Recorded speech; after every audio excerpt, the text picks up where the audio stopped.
Assalamualaikum warahmatullahi wabarakatuh. Ibu guru nu simkuring dipika hormat sareng rerencangan sadaya anu simkuring dipika leus, hayu urang panjatkeun puji sareng syukur ka Gusti Allah Ta'ala nu Maha Suci anu tos masihan urang nikmat sareng hidayahna ka urang sadaya. Tepangkeun wasta abdi Muhammad Ghaffar Reza Alifat di kelas 11 MIPA 7. Dina kesempatan ieu simkuring bade ngadugikeun piantara anu ngeunaan indung jeung bapak. Indung jeung bapak nyaeta dua jalmi anu pangaruhna besar pisan di kahirupan urang. Bapak urang nyaeta jalmi anu giat bolak-balik ka ditu ka dieu pikeun ngahirupan urang salaku anakna.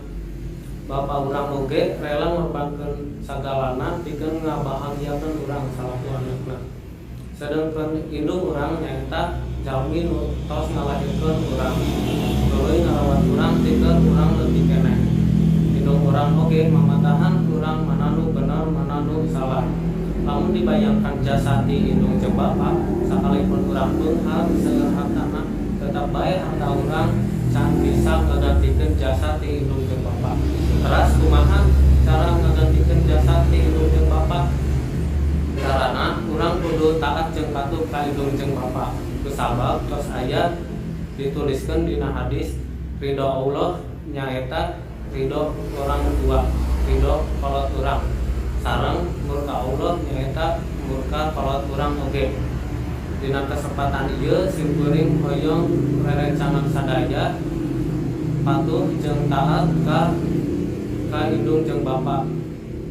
Kusabab indung jeung bapak oge bakal resep jeung bunga miboga anak nu taat jeung patuh ka kolotna.